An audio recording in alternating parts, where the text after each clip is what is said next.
नमस्कार दोस्तों। विक्रम विश्वविद्यालय उज्जैन, विक्रम यूनिवर्सिटी उज्जैन ने एडमिशन 2022-23 के लिए नोटिफिकेशन जारी कर दिया है, यानी एडमिशन शुरू हो गए हैं। तो आप एडमिशन का फॉर्म भर सकते हैं। इसके लिए विक्रम विश्वविद्यालय के समस्त विभागाध्यक्षों निर्देशकों को सूचित किया जाता है कि शैक्षणिक सत्र 2022-23 में स्नातक, स्नातकोत्तर, पीजी, डिप्लोमा, डिप्लोमा सर्टिफिकेट प्रथम वर्ष में प्रवेश हेतु जो लिंक है वो 6 मई 2022 से प्रारंभ की जाती है और प्रवेश आवेदन की अंतिम तिथि 30 जून 2022 रहेगी। ठीक है, तो ध्यान दीजिएगा, आप फॉर्म भर सकते हैं एडमिशन के लिए। अगर आप यूटीडी में एडमिशन लेना चाह रहे हैं, यूनिवर्सिटी टीचिंग डिपार्टमेंट, यानी विक्रम यूनिवर्सिटी में जो डिपार्टमेंट होते हैं उनमें जो कोर्सेस होते हैं उनके लिए 30 जून 2022 तक आप फॉर्म भर सकते हैं। पर्याप्त समय है अभी। और इसके बाद जो समस्त विभागत निर्देश ऑनलाइन पंजीकृत विद्यार्थियों से आवेदन प्राप्त कर वेरिफिकेशन के उपरांत पात्र विद्यार्थियों की सूची ऑनलाइन सेल में मेल करेंगे और हार्ड कॉपी द्वारा शीघ्र भेजेंगे। इसमें क्या है कि जब भी आपका लिस्ट में नाम आ जाएगा तो आप फॉर्म भरेंगे, फिर आपका मेरिट लिस्ट में इस तरह से नाम आएगा। लिस्ट में नाम आने के बाद आपको क्या है, शुल्क जमा करना होगा 7 दिन के अंदर, तो आपका एडमिशन हो जाएगा। अगर आप नहीं शुल्क जमा करते हैं, एडमिशन नहीं लेते हैं, तो जो सीट खाली होगी वो सीट जाएगी वेटिंग लिस्ट के स्टूडेंटों के पास। तो इस प्रकार से प्रोसेस होगी और जितनी भी शुल्क हैं, पूरे फीस जो हैं आपको एमपी ऑनलाइन के माध्यम से ही जमा करने होंगे। तो ये था नोटिफिकेशन। आइए अब देखते हैं कि किस प्रकार से आप फॉर्म भर सकते हैं, फॉर्म को किस प्रकार से फिलअप करना है। तो उस संबंध में मैं आपको जानकारी दे देता हूँ। उसके लिए आप जो वेबसाइट है vikram.mponline.gov.in, इस वेबसाइट पर विज़िट करें vikram.mponline.gov.in। तो आपको ये पेज मिलेगा विक्रम विश्वविद्यालय का, और इसमें स्क्रॉल करके नीचे आएंगे तो एक्सेसिबल सर्विस में सर्विस नेम में पहला ही ऑप्शन आपको मिलेगा यूटीडीज़ एडमिशन 2022-23। ये ऑप्शन में पहला ऑप्शन आपको मिलेगा अप्लाई फॉर एडमिशन फॉर्म। ध्यान दीजिएगा, 2022-23 में यूटीडी में एडमिशन के लिए। बाकी अगर आप विक्रम यूनिवर्सिटी के जो कॉलेज हैं उसमें एडमिशन लेना चाह रहे हैं तो उसकी प्रवेश प्रक्रिया अलग होगी, यानी उसमें प्रवेश लेने के लिए आपको ई प्रवेश के माध्यम से जो है आपको अप्लाई करना होगा। लेकिन यूटीडी यूनिवर्सिटी टीचिंग डिपार्टमेंट में एडमिशन्स लेने के लिए आपको यहाँ पर फॉर्म अप्लाई करना होगा। फॉर्म की फ़ीस जो हो 750 रुपये है और पोर्टल शुल्क, सर्विस चार्ज, जीएसटी अलग हो सकते हैं, तो आप चेक कर सकते हैं।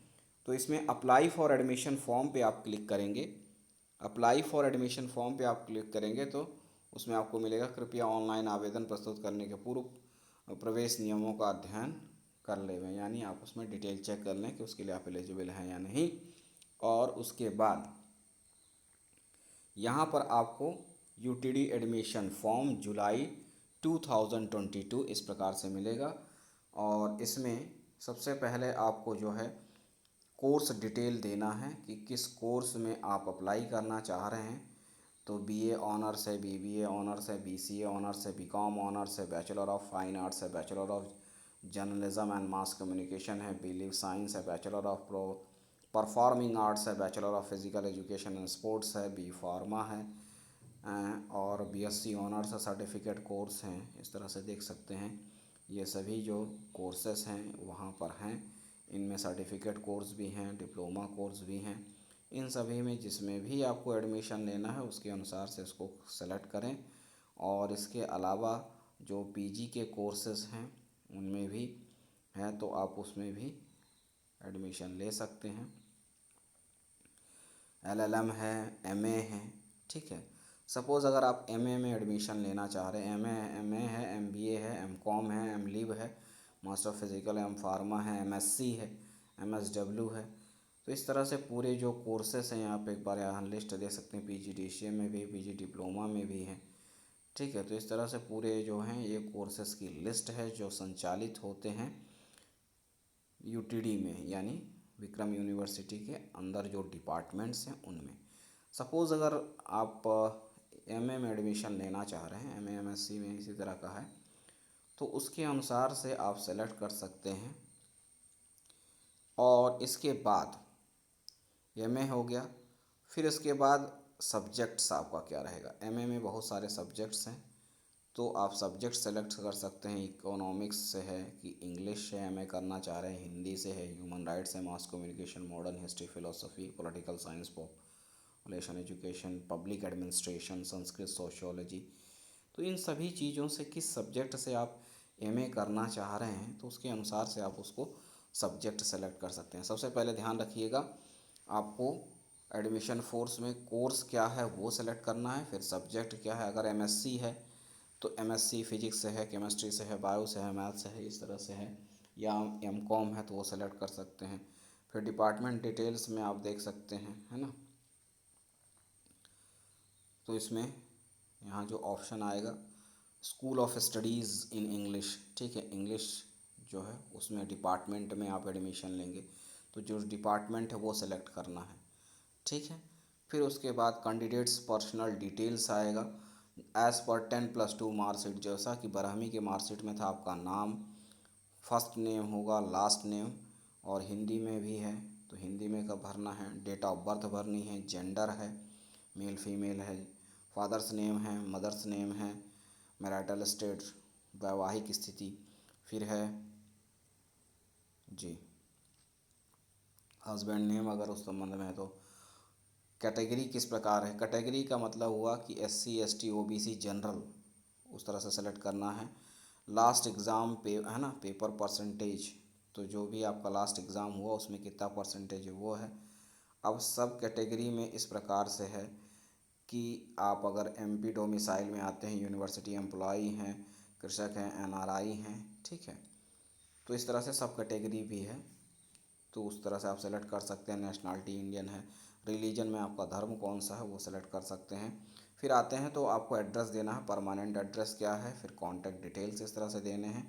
फिर एजुकेशनल क्वालिफ़िकेशन में आपको डिटेल्स देनी है। इसमें सबसे पहले है एग्ज़ाम कौन से आपने पास किए, किस यूनिवर्सिटी से, किस ईयर में, और कौन सा बैच था आपका, सब्जेक्ट कौन थे, इस तरह से रिज़ल्ट क्या था। तो सबसे पहले आपको देना है हायर सेकेंडरी का, फिर ग्रेजुएशन का, फिर पोस्ट ग्रेजुएशन का अगर आपको देना है, या अदर कोई भी आपके पास है तो उस तरह से आप इसमें पूरी डिटेल्स भर सकते हैं और रिज़ल्ट की स्थिति बता सकते हैं, पास है, फेल हैं या अवेटेड है, ठीक है। अगर रिज़ल्ट अवेटेड है तो उसमें टिक कर सकते हैं कि अभी आपका रिज़ल्ट आना बाकी है।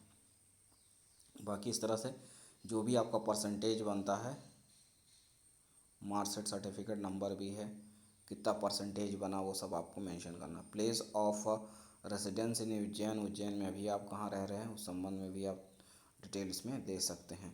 चेकलिस्ट ऑफ इनक्लूजर्स है ना, attested photocopies of enclose along with this form should be submitted in the department of verification before last date of application, please tick for the box, ठीक है ना। तो इसमें ये कौन कौन से डॉक्यूमेंट आप सबमिट करेंगे उसका आपको टिक लगाना है, और उसके बाद वो डॉक्यूमेंट भी आपको डिपार्टमेंट में वेरिफिकेशन के समय सबमिट करना है। ध्यान दीजिएगा, जब आपका लिस्ट में नाम आ जाएगा उसके बाद आपको जाना होगा और वहाँ पर अपना डॉक्यूमेंट वेरीफाई कराना होगा और एडमिशन लेना होगा, ठीक है। इस तरह से एक समझिए काउंसलिंग की तरह, ठीक है। तो फॉर्म भरेंगे, मेरिट लिस्ट में नाम आएगा, फिर आपका काउंसलिंग होगा, डॉक्यूमेंट वेरीफाई किया जाएगा और उसके बाद फीस जमा करके इस तरह से आपका एडमिशन हो जाएगा। और ये है इसमें फ़ोटो एंड सिग्नेचर, आपको फ़ोटो अपनी लगानी है और नीचे सिग्नेचर करना है, सिग्नेचर जो है अपलोड करना है, ठीक है। तो ध्यान दे दीजिएगा, नई फ़ोटो आप अपनी ले सकते हैं ताकि इससे रिलेटेड ही फ़ोटो जो है बाकी फॉर्म में और बाकी जगह भी यूज़ हो, ठीक है। डिक्लेरेशन पे क्लिक करके सबमिट करेंगे तो आपका फॉर्म जो है अप्लाई हो जाएगा।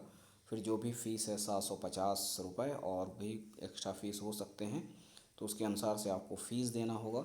और इसका जो है प्रिंट आउट ज़रूर आपके पास आप लेकर रखें कि आपने ये फॉर्म भरा था, ताकि जब मेरिट लिस्ट आए तो आप उसे चेक कर पाएँ रोल नंबर या एप्लीकेशन नंबर के अकॉर्डिंग, और बाकी डिटेल्स में ये फॉर्म जो है आपका पूछा जाए तो वहाँ पर आपके पास रहे। तो इसका प्रिंट आउट ज़रूर लें और बाकी सभी डॉक्यूमेंट की फ़ोटोकॉपी सब तैयार करके रखेंगे, तो वेरिफिकेशन में वो चीज़ रहेगी। बस इतना ही है। तो इस तरह से आप फॉर्म अप्लाई कर सकते हैं, अभी टाइम है तो आप चेक कर सकते हैं। और उसके अनुसार से अभी आपका रिज़ल्ट अवेटेड है, तो भी अगर आपका रिज़ल्ट नहीं आया है तो भी आप फॉर्म भर सकते हैं या वेट कर सकते हैं, आप फॉर्म भर सकते हैं। बस इतना ही है। मिलते हैं अगले वीडियो में, तब तक के लिए नमस्कार, धन्यवाद।